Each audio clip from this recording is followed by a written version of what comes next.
Bueno, el sutta que vamos a leer hoy, en este caso fue el mismo sutta que leí ayer en la charla del Lama en inglés. No está traducido al español, así que lo voy a ir traduciendo.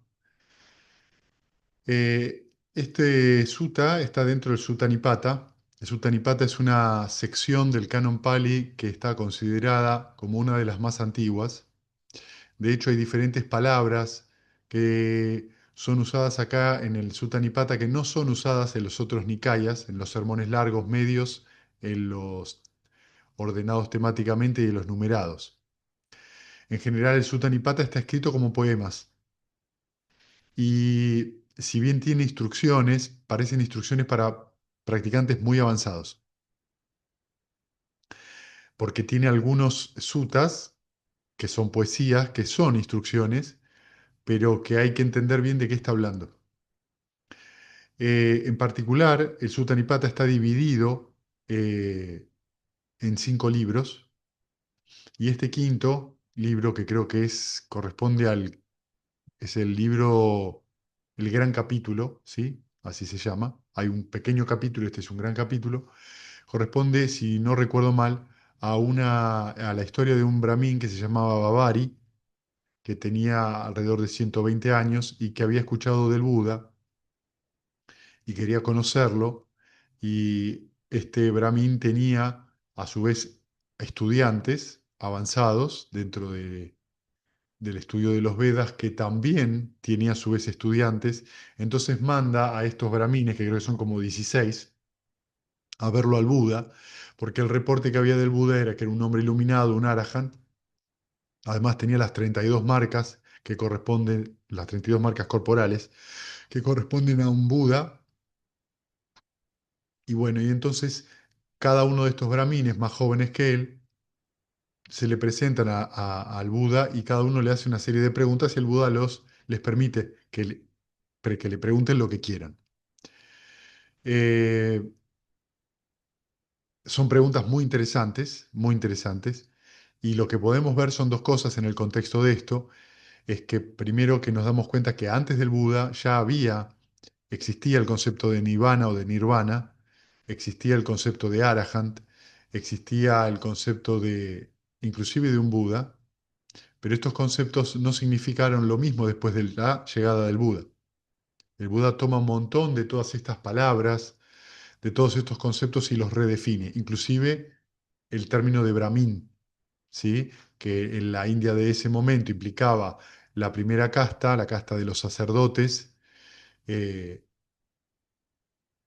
que eran justamente los que detentaban en gran parte los que sabían, digamos, se habían estudiado los Vedas, eran los que se encargaban de los rituales, de los sacrificios y detentaban un gran poder, inclusive más que los gobernantes o guerreros, que era el segundo estamento. En la que participaba solo por nacimiento. Claro, entonces todas estas castas, uno nacía en esas castas. Entonces el Buda dice que un brahmin no es por nacimiento, sino eh, por cómo cultiva su mente y desarrolla su vida en relación a su virtud, ¿no? No solamente por, no importa dónde uno nazca.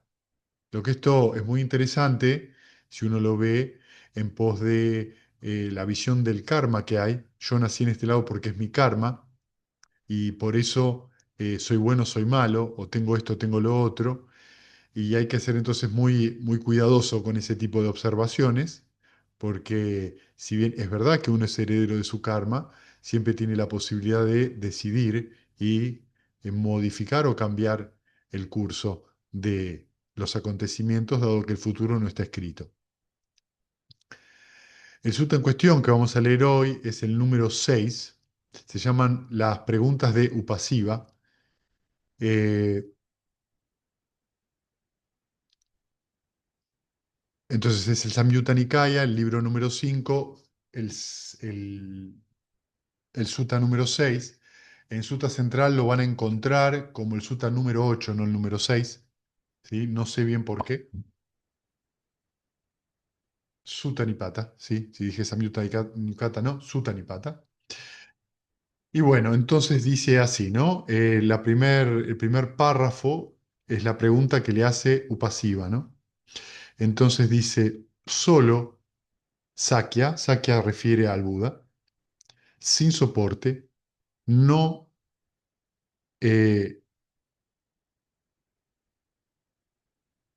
no tengo la posibilidad de cruzar sobre la gran inundación. Declárame las bases o ojo universal es una forma de describir al Buda, basado en qué yo puedo cruzar sobre esta inundación. Voy a leérselos primero, ¿sí? Y después voy a ir volviendo.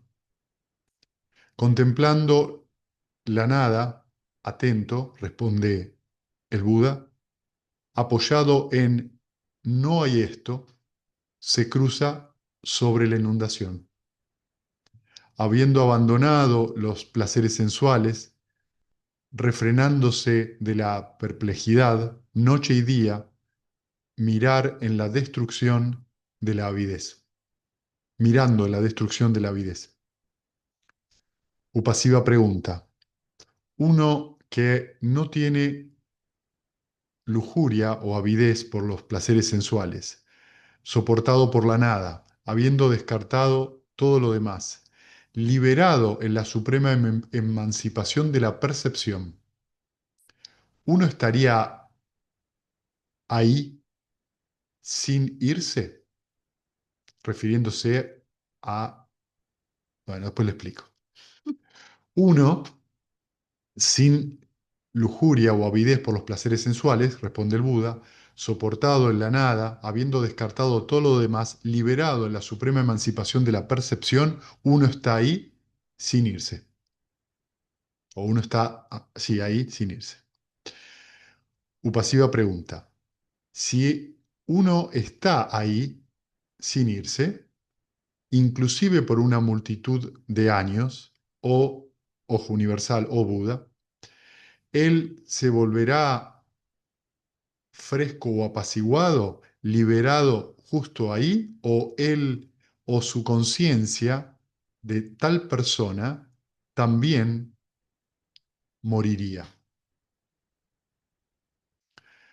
El Buda responde, como una llama que es apagada por una ráfaga de viento, va, desaparece sin poder ser designada, así el sabio, liberado del cuerpo mental, desaparece y no puede ser designado. Entonces su pasiva pregunta, ¿pero uno que se ha ido no existe o es que él permanece intacto a través de la eternidad? Explícame, por favor, este asunto claramente, oh sabio, por este Dhamma que fue bien entendido por vos. Y el Buda le responde, no hay medida para uno que se ha ido, o sea, alguien que ha experimentado el nirvana. No hay significado por el cual se pueda hablar de él. Cuando todos los fenómenos ha sido arrancado de raíz, todos los caminos del lenguaje también han sido arrancados de raíz. Bueno, este es el sutta, ¿sí? A mí me parece un sutta fantástico, es increíble, tanto las preguntas como las respuestas, ¿sí? Ahora vamos a eh, ir desglosándolo, ¿sí? Hay muchísimos suttas así acá, y como lo estoy estudiando, el Sutta Nipata, me encontré con un montón de suttas que, este sutta. Entonces vamos a empezar de vuelta, ¿sí?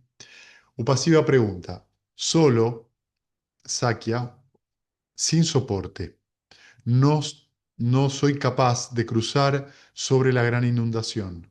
Declárame las bases o ojo universal, apoyado en qué o soportado en qué yo podría cruzar sobre la gran inundación. ¿Sí? Entonces, ¿qué es la gran inundación? El samsara, ¿sí? El sufrimiento. la insatisfacción. Cuando ustedes vean en los suttas inundación, se refiere a eso. Vieron que muchas veces cuando se define un arahant habla de alguien que cruzó la corriente, ¿sí? Que cruzó a la otra orilla. Lo que está en el medio, ¿sí? Entre una orilla y la otra es esta inundación.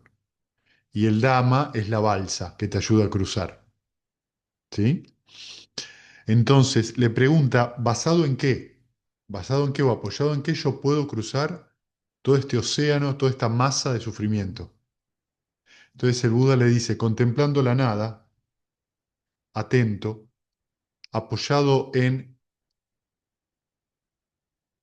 no hay nada o no hay, se puede cruzar sobre la inundación. Y solamente esta respuesta ya nos puede llevar un montón de tiempo. Lo primero que le dice es contemplando, en inglés es contemplating nothingness, es decir, contemplando lo que, la nada. Y cuando hablamos de nada tenemos que ser muy cautelosos, porque lo que está refiriendo acá es justamente la nada o el vacío con respecto a algo. Acá hay que tener cuidado porque no es que hay un vacío absoluto, hay un vacío de algo, de una unidad. Entonces lo que el Buda dice es contemplar lo que está vacío de unidad. Y cuando traducimos esto como vacío de unidad, queremos decir que estamos contemplando el vacío de lo que llamamos existencia o una entidad permanente, ¿sí? O la otra parte que sería lo no existente, ¿sí? Van a ver que todo el sutta, esta persona o pasiva pregunta siempre basado en esta perspectiva, lo que existe y lo que no existe. Y el Buda no entra en este asunto. Después lo vamos a ampliar esto. Entonces, contemplar la nada implicaría es contemplar ese vacío, justamente de que todos los fenómenos son vacíos. ¿Vacíos de qué? De esencia o sustancia, o alma o yo. ¿Qué quiere decir con esto? Que todos los fenómenos son el resultado de ciertas condiciones y causas que cuando se combinan de cierta manera surge un fruto, ¿sí? Podemos dar un ejemplo muy natural de esto para que les quede, que les resulte más claro, ¿sí? Me hizo acordar mucho esto a Thich Nhat Hanh, aunque yo algunas cosas que él dice no me están afín, pero si nosotros pensamos en un vaso, por ejemplo, nos vamos a encontrar con los cuatro elementos, porque para hacer un vaso es necesario aire,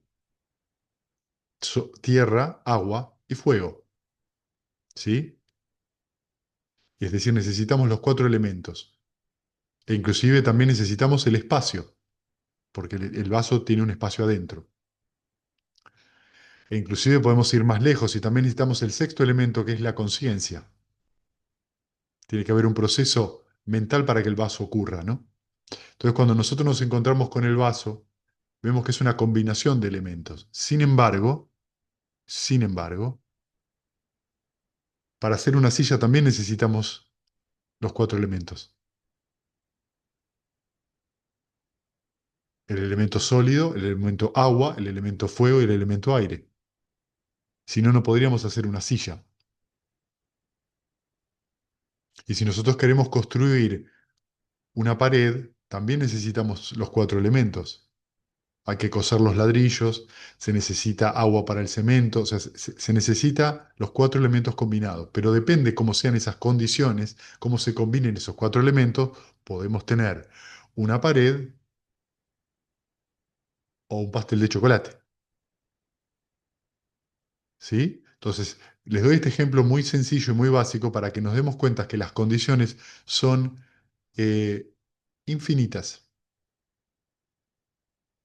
Y eso es lo que hace difícil de ver el Dhamma. Entonces, cuando uno reduce todo a una unidad, yo soy, estamos simplificando un hecho que no es simple. Pero es una explicación simple. ¿Por qué? Porque nuestra mente tiende a crear unidades. Entonces, ¿qué dice? Silla, pared, vaso. Pero en realidad es una combinación de elementos que nos da esos conceptos, que la mente le pone esa etiqueta. Cuando esto se refiere justamente a nosotros mismos, nosotros tenemos los cinco agregados, y los cinco agregados son ni más ni menos que unos procesos que funcionan cuando uno entra en el samsara. ¿Cómo nos manifestamos en el samsara? A través de los cinco agregados. Lamentablemente y afortunadamente, porque a través de los cinco agregados tenemos sensaciones placenteras y también sufrimos, esa es la regla,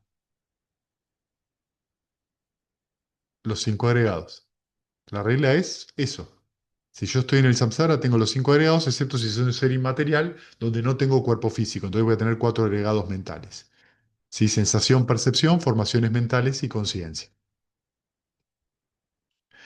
Entonces el Buda dice contemplando, cuando quiere decir contemplando la nada, está hablando de esto, de causalidad, condiciones y causas. No el vacío, no la nada absoluta, sino que hay algo que existe en relación a condiciones previas, que da fruto y nada más. Y cuando cambian esas condiciones, cambia el fruto. Después dice atento, o sea que la atención es crucial para cruzar la inundación. ¿Y cómo lo definimos la atención plena? Recordar cómo se mueve la mente. Dado que estamos hablando de un sutta muy avanzado, eh, si uno tiene una atención muy fuerte, y esto pasa sobre todo en los retiros presenciales largos de 10 días, uno en algún momento ya no toma ningún objeto de meditación, sino que todo objeto que surge es visto como lo que es, una construcción, un concepto, y por ende demanda nuestra atención. Y eso es muy cansador. Cuando la mente está con menos actividad, uno se siente aliviado. Y ese alivio viene de que uno deja de prestar atención a la miríada de formaciones mentales, pensamientos, emociones, sensaciones que surgen. Entonces el Buda te muestra un camino y te dice, mira, cuanto menos actividad hay en la mente, más pacífico te vas a sentir y más posibilidades vas a ir teniendo de ver cómo funciona ese proceso que llamamos mente o ese proceso que llamamos identidad.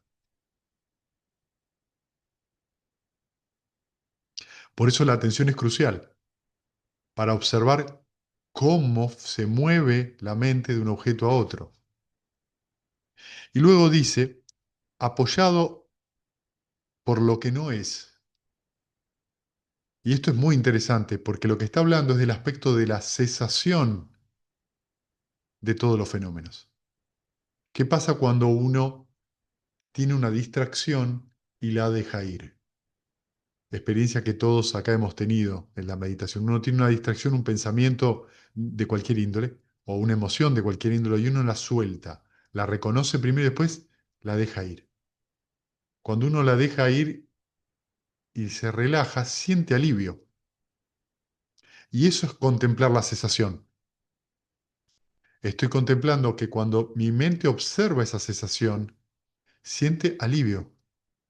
Me hace reconocer dónde está el alivio, dónde está la paz, dónde está la tranquilidad. Y esto no es poca cosa.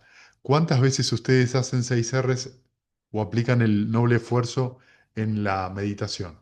Montón de veces. Cada vez que ustedes hacen eso, están eh, entrenando, madurando el dejar ir, en el apoyarse en esa cesación. Porque para nosotros, en nuestra vida mundana, la cesación, que algo termine, suele ser doloroso. Un cambio es doloroso. Cualquier cambio es doloroso. ¿Por qué? Porque nos muestra anicca, la impermanencia, la inestabilidad de todo lo que vivimos.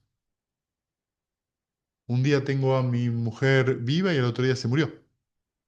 Un día tengo un trabajo, al otro día no lo tengo. Un día estoy sano y al otro día estoy enfermo. Y eso cambia todo el tiempo. Y es un gran desafío para nosotros como practicantes poder estar abiertos a entender que las cosas no son como nosotros pensamos que son. Es decir, que no las podemos diagnosticar previamente. No hay control sobre lo que va a suceder. Entonces, cuando uno se entrena en esto, en la cesación, aprende a aceptar que el cambio, que todo lo que ocurre en la mente, que todo lo que ocurre afuera, es cambio, es movimiento, es surgimiento, pero también es cesación. Luego dice, habiendo abandonado los placeres sensuales, refrenándose de la perplejidad, noche y día, ver dentro de la destrucción de la avidez. ¿Sí? Entonces, lo que él dice, ya refiriéndose a un arahant, es abandonando todos los placeres sensuales. En el caso de los laicos, eso sería el proceso de no estar apegado a los placeres sensuales, que es un trabajo arduo. Refrenándose de la perplejidad, lo que quiere decir es poder abandonar la duda, que es un escollo muy grande en la mente de los practicantes. ¿Por qué? Porque muchas personas que inclusive practican el Dhamma budista tienen dudas. No está mal que tengan dudas, excepto cuando esa duda los perjudica. Entonces están practicando, se sienten mejor, pero no quieren ir más lejos. Y está perfecto, porque tienen miedo. ¿Por qué? Porque tienen duda, duda de que si esto y qué me va a pasar. Y ahora vamos a ver que Upasiva le pasa algo que es muy común a muchos practicantes. Entonces Upasiva le pregunta, ¿no? Uno que no tiene lujuria por los placeres sensuales, apoyado en la nada, habiendo descartado todo lo demás, liberado en la suprema emancipación de la percepción, ¿uno estaría aquí sin irse? Y esta es una pregunta muy profunda y a la vez una pregunta muy común que arroja varias cosas. Primero está el miedo de creer que el nirvana es extinción o aniquilación. No es eso. Esa sería la visión aniquilacionista o nihilista. ¿Sí? Por un lado tenemos esta visión de que soy eterno, o sea, yo existo, y por el otro lado de yo no existo, que es la aniquilación. Entonces, si yo experimento el nirvana, me voy a morir, voy a desaparecer, y no es el caso. ¿Por qué? Porque morir y nacer están dentro siempre de la eterna dicotomía que tenemos en la mente. Esto es muy, muy importante que lo entendamos. Surgimiento y cesación son signos, son conceptos. Es la manera que tiene nuestra mente de explicar, de mostrarnos cómo surge y cómo desaparece algo.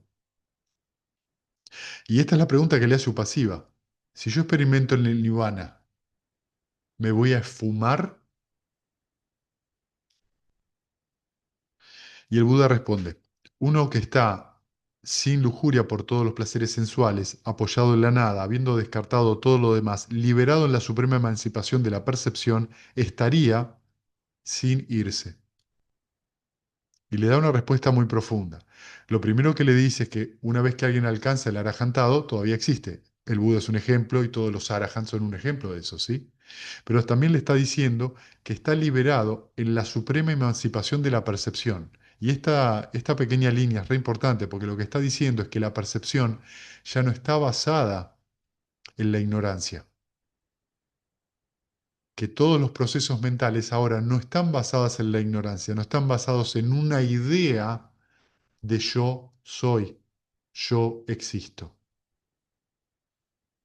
sino que son comprendidos esos procesos mentales como simplemente procesos, donde uno no puede encontrar ninguna identificación.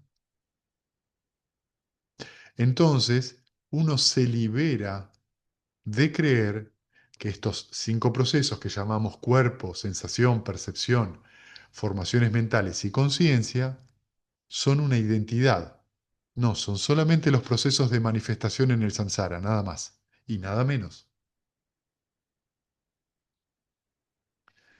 Entonces su pasiva le pregunta si uno estaría ahí sin irse, inclusive por una gran cantidad de años, o ojo universal es un epíteto del Buda, él se volvería apaciguado, liberado justo ahí, o su conciencia o la conciencia de tal persona moriría. Y el Buda le da otra respuesta que es muy profunda, dice, como una llama arrojada por una ráfaga del viento, desaparece o se apaga, uno no puede ser designado. Entonces el sabio, liberado del cuerpo mental, desaparece y no puede ser designado. Esta es tremenda respuesta, porque lo que está diciendo es que si nosotros seguimos hablando de vida o muerte, de nacimiento o muerte, para ponerlo más claro, estamos designando algo. Lo que el Buda acá está diciendo es que no se lo puede designar. Entonces, esto me hace acordar al símil del fuego, que le pregunta, no me acuerdo ahora el nombre, que es el Majjhima Nikaya número 72 y 73, que le pregunta, le hace la pregunta de a dónde va el Tathagata después de muerto, ¿no? ¿A dónde va el Buda? Entonces el Buda se queda en silencio y después le hace una repregunta y le dice, si vos tenés un fuego, una fogata, ¿de qué está hecha esa fogata? Y entonces el, el asceta le responde, y puede estar hecha de madera, de bosta de vaca, de ramitas, de pasto seco, y le dice, y cuando vos no tenés más combustible, ¿sí? ¿Qué le pasa al fuego? Y cuando no hay más combustible, de cualquiera sea la índole, ese fuego desaparece. No está más. Muy bien. Y si ese fuego desaparece, el humo que hacía la fogata, ¿para dónde va? ¿Para el norte, para el sur, para el este, para el oeste? Entonces la Z le dice, no, la pregunta que me estás haciendo no tiene ningún sentido, el humo no va a ninguna parte, no hay más humo. De la misma manera, eso es lo que sucede con el Tathagata. Lo que es muy interesante de esta definición que se da en este sutta, no en el que les acabo de contar, es que justamente lo que no hay es que se pueda designar. Y acá la palabra designación es muy profunda porque lo que está diciendo es que no lo podemos conceptualizar de ninguna manera. La avidez es un concepto.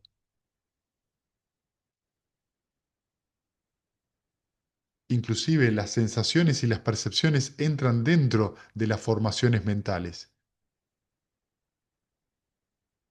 Nosotros tenemos sensaciones que pueden ser placenteras, displacenteras o ni placenteras ni no placenteras. ¿Qué significa eso? Que las estamos significando como buenas, malas o neutras. Eso es un significado. Lo que el Buda está diciendo es que alguien que experimenta el nirvana, claro, alguien que experimenta el nirvana no puede ser significado de ninguna manera, designado de ninguna manera, no se lo puede explicar. ¿Qué le pasa al Tathagata después de muerto? No te lo puedo decir. ¿Por qué? Porque las palabras, la forma de hablar que nosotros tenemos está basada en conceptos. Y porque nuestra mente funciona en conceptos, es por la misma razón que nosotros operamos cuando hablamos en conceptos. Por eso tenemos el concepto de existente y no existente.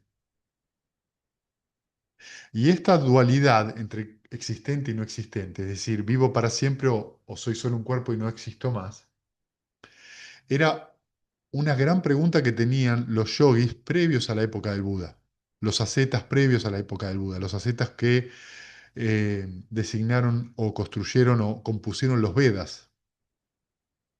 Era algo muy antiguo. Sí, yo no estoy muy segura cuándo surge históricamente, la figura del liberado en vida, digamos, porque había muchas corrientes que entendían la liberación como unida a el momento de la muerte. Claro, claro, bueno, Entonces, esas claro. preguntas que está haciendo Pasiva son en relación a esa cuestión Yo- que en ese momento se estaba dirimiendo. Era algo que se preguntaba un montón. se podía o no liberar ¿Se en vida. puede seguir viviendo? Sí, Porque había un montón que decían, no, no te podés liberar y seguir viviendo. Te liberás cuando tenés que dejar este cuerpo. claro, bueno, de hecho, muchas tradiciones todavía sostienen eso. Exactamente. Entonces, esta pregunta que trae era un cuestionamiento, pero que siempre estaba dado por existir o no existir, o porque o era esta dicotomía entre cuerpo y espíritu, cuerpo y alma, la dicotomía entre mente y materia. Entonces, el Buda, cuando aparece, no le da ninguna importancia a esa dicotomía, dice que ese ese no es la pregunta, porque no es que somos cuerpo, somos alma. Nada de eso es importante, sino que lo que hay es algo que está en el medio, que son condiciones que cambian todo el tiempo. De ahí es que se apoya toda digamos, toda la enseñanza budista en el karma. Y el karma es intención. Entonces, esta divergencia, esta dualidad, esta díada entre existente y no existente, es de lo que el Buda dice que uno se libera. Y es bastante así. Uno empieza a ver que esa dicotomía se va derrumbando ya en los pasos anteriores, a medida que uno va madurando el camino, esa visión se va estableciendo cada vez más. No es si existe o no existe, sino que hay condiciones para que ocurran ciertas cosas y que cuando esas condiciones cambian, los frutos cambian. Y no hay ninguna cosa que por debajo permanece intacta.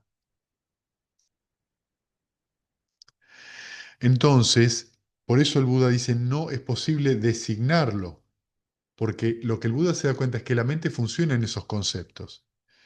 Y acá les cuento una pequeña cosa que está en el Majjhima Nikaya 26, que es que cuando el Buda abandona el palacio para encontrar el camino hacia el Nirvana, hacia la extinción del sufrimiento, primero se encuentra con dos maestros. El primero es Alara Kalama, con quien estudia y alcanza la esfera de la nada, que es el séptimo yana o la tercera esfera inmaterial, y luego se encuentra con Udaka Ramaputa, con el que alcanza la esfera de ni percepción y no percepción. Y es muy interesante porque según los comentarios, Udaka Ramaputa tenía muchas resistencias para poder entrar en este ni percepción y no percepción. ¿Por qué? Porque en ese yana lo que ocurre es que se desdibuja, va perdiendo pie la posibilidad de la sensación y la percepción. Entonces todo el andamiaje perceptivo que tenemos se derrumba. Entonces se derrumba, si yo no siento y percibo, ¿dónde quedo yo? Y como tanto Alara Kalama como Udaka Ramaputa tenían esta visión todavía dualista, existo o no existo, es que no podían resolver esto. ¿Qué es lo que me pasa ahí cuando entro ahí? ¿Qué es lo que sucede? Entonces el Buda, al dejarlos, justamente atraviesa eso y va por el medio. No es si existo o no existo, sino que ocurre de acuerdo a ciertas condiciones. ¿Qué ocurre? En la experiencia presente ocurre de acuerdo a ciertas condiciones. Y está vacía, por eso le da esa indicación o pasiva, vacía de cualquier unidad, de cualquier esencia. Entonces, pregunta de vuelta, ¿no? Upasiva. Pero es que uno que se ha ido, que ha desaparecido, digamos, como si fuera que se apaga que se ha apagado, ¿no existe? ¿O es que él queda intacto a través de la eternidad? Entonces, fíjense que Upasiva sigue preguntando de acuerdo al si existe o no existe. Pero ¿cómo es uno que ha desaparecido? ¿No existe? ¿O es que uno ha quedado intacto y sigue y Tiene que continúa Claro, y sigue siendo inmortal. Entonces el Buda es muy interesante porque esta pregunta vuelve a planteársela, se la plantea desde esta visión. ¿Existo o no existo? Y el Buda dice que en realidad la pregunta está fuera de lugar, porque la repregunta del Buda es, ¿quién existe? ¿Dónde vos podés señalar que alguien existe? Y cuando vos decís yo, tenés que decir qué es yo, a qué te estás refiriendo, a lo que sentís, a lo que pensás, no a mí. Bueno, ¿y qué sos vos? ¿El dedo gordo de tu pie o la nariz? No, soy la mente. Muy bien, si sos la mente, ¿no sos el cuerpo? No, soy la mente y el cuerpo. Muy bien, sos la mente y el cuerpo. O sea que el yo es todo eso. Entonces, cuando vos entras en mi percepción y no percepción, justamente donde el cuerpo ya no lo sentís, donde la mente empieza a fallar, ¿dónde quedás vos? Lo que hace que justamente el otro, digamos, logro meditativo, por decirlo de alguna manera, que es Nirodha Samapati, que es la cesación de sensación y percepción, uno no desaparece. Solamente lo que se apaga es el proceso de senso perceptivo. Entonces, eso es lo que va desbrozando el Buda y llevándolo a las últimas instancias, que todo es un proceso, no una unidad, no una cosa compacta. Entonces, esta pregunta, ¿alguien que ha desaparecido no existe o es que uno se queda intacto a través de la eternidad? Y el Buda entonces explica, perdón, le dice, explícame por favor este asunto a mí, oh sabio, por esta enseñanza, por este Dhamma, que ha sido entendido por vos. Y entonces le dice, no hay medida para uno que ha desaparecido. Tomen siempre desaparecido en relación a la imagen que da de la fogata apagada. No hay medios por el cual ellos o alguien pueda hablar de él, del Arahant o del Buda mismo. Por cuando el fenómeno, todos los fenómenos han sido arrancados de raíz, también todos los caminos del lenguaje han sido también arrancados de raíz. Entonces, ¿qué es lo que quiere decir con esta última declaración? Que cuando todos los fenómenos han sido arrancados de raíz, ¿y qué quiere decir? Que no tengan raíz en la ignorancia y en la avidez. Si alguien quiere hablar de eso que ha sido arrancado de raíz, no podemos describirlo porque nosotros solo podemos hablar de lo que ocurre en un nivel conceptual, pero no podemos hablar del nirvana. Por eso el nirvana es llamado asamkato, no creado, ni papancha, no proliferado, sin fuego, o podemos decirle que también es la extinción del sufrimiento.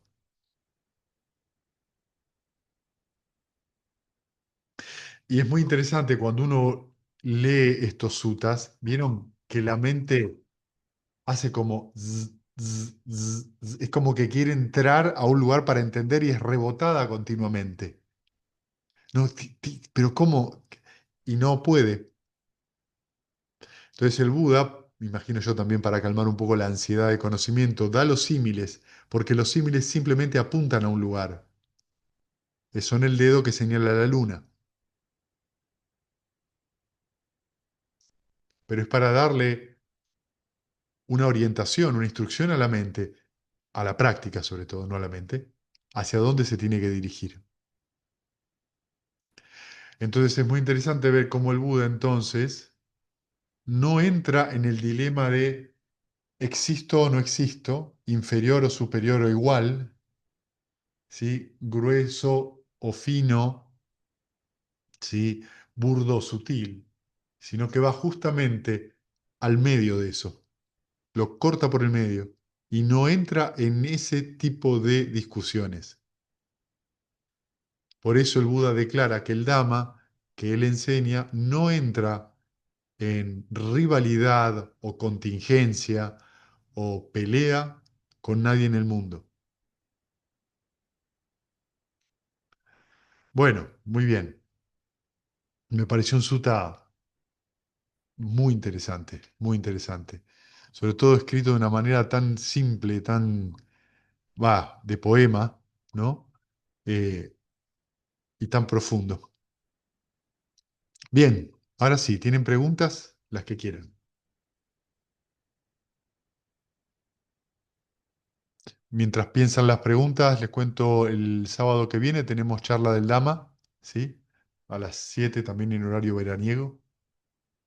Vamos a hablar todo el año que viene, que tiene 12 meses. La charla mensual va a ser sobre el origen dependiente. Vamos a tomar un link por, por charla.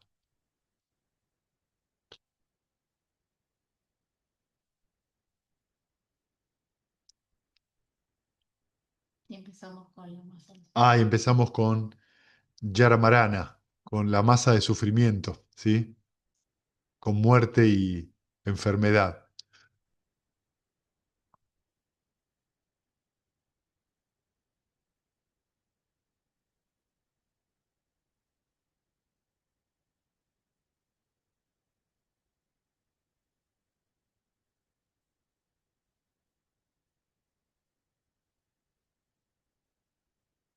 Sí, Graciela. En relación al pensamiento, quería preguntarte, está la sensación, la percepción, pero no significa que ahí ya nazca el pensamiento, ¿no es cierto? Uno puede denominar, conceptualizar, pero eso ya es como un registro que después genera una memoria. Cuando estuve escuchando también la charla del conocimiento, reescuchándola, y bueno, nada, en esa proliferación del pensamiento, eh, es tan rápido que llega a veces esa instancia, ¿no?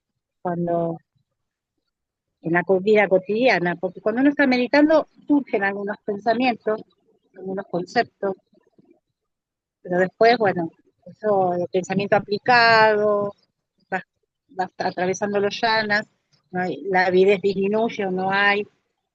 Pero quería preguntarte eso, en relación al pensamiento, que Mirá, afecta realmente al que afecta al sufrimiento, ¿no? a ver, tu pregunta puede tener diferentes matices. Hay pensamientos que ocurren en la mente, ¿sí? Que podemos decir que son los objetos de la mente y que son pensamientos que no son voluntarios. Por ejemplo, vos te levantás a la mañana y de repente te surge el pensamiento de lo que vos vas a hacer en el día.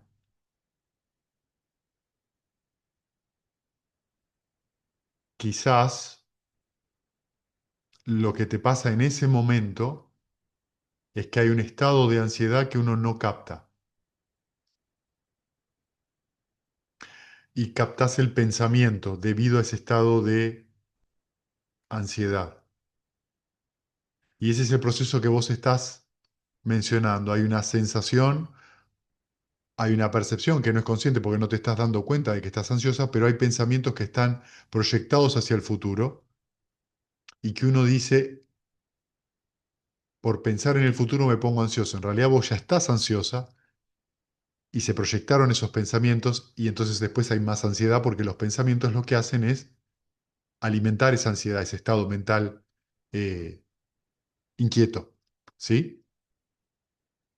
Vos después tenés otros pensamientos que son, vos estás, por ejemplo, cocinando y de repente te aparece la imagen o el pensamiento, agarrar el tenedor, ¿sí? O revolver.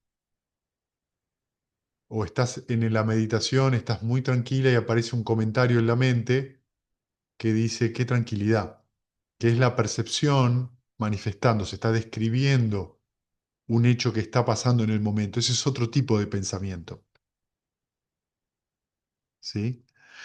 Y después vos tenés pensamientos que son pensar que llovido sobre mojado, que es, estoy pensando lo que tengo que hacer en el día y me pongo a pensar sobre el futuro.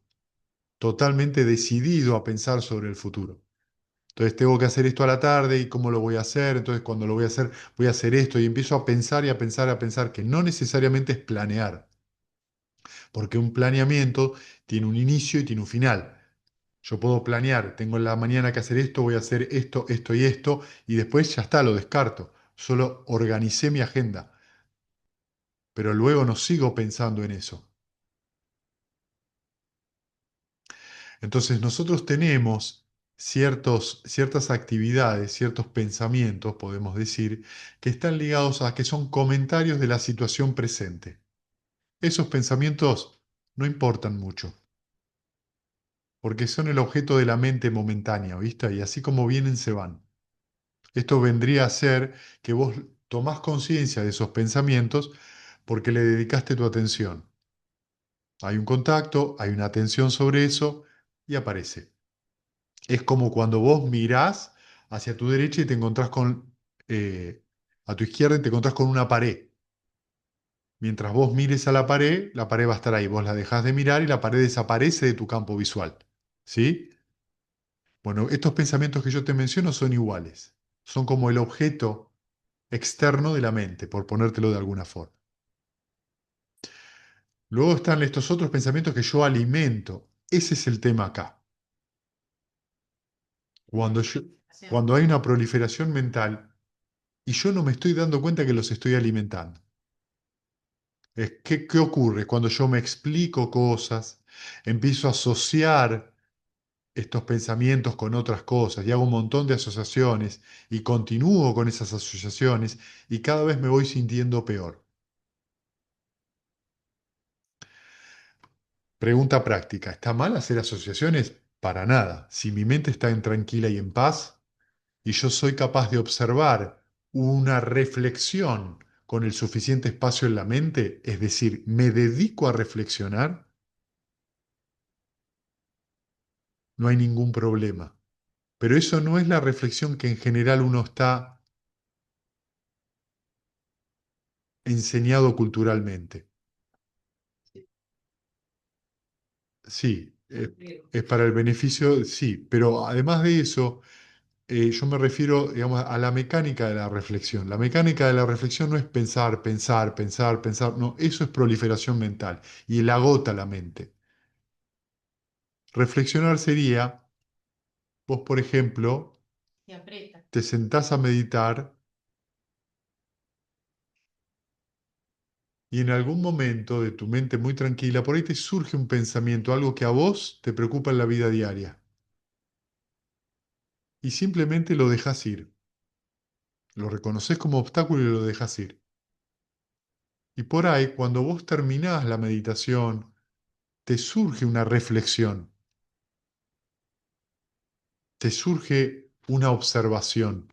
Y te vas a dar cuenta que es una observación, no un discurso de 6 horas de Fidel Castro.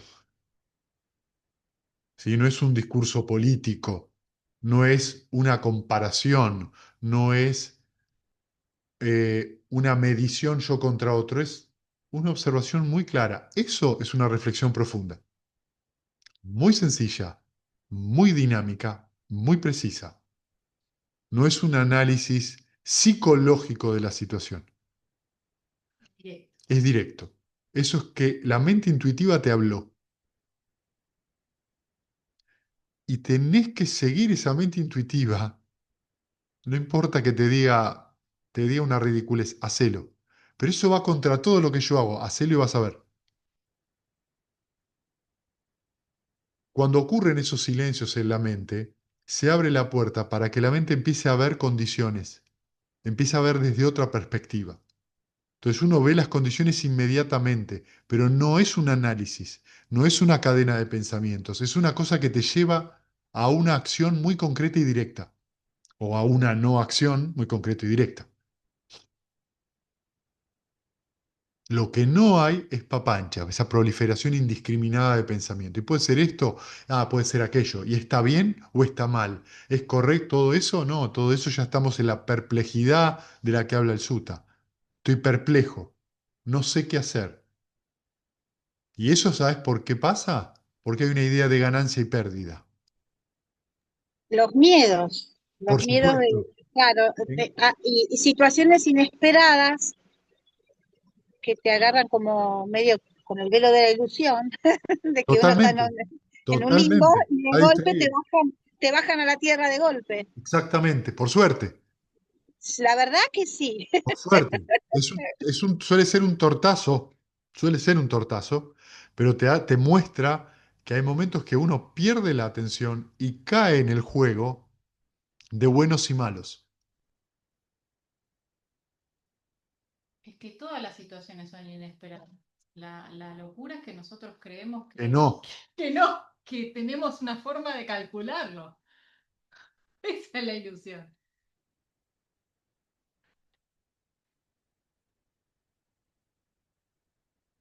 Bien, ¿alguna pregunta más?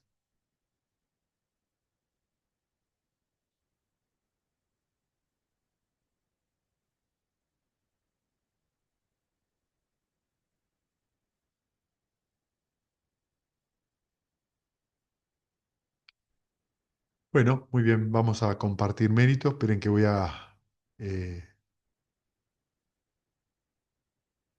compartir ahora la pantalla.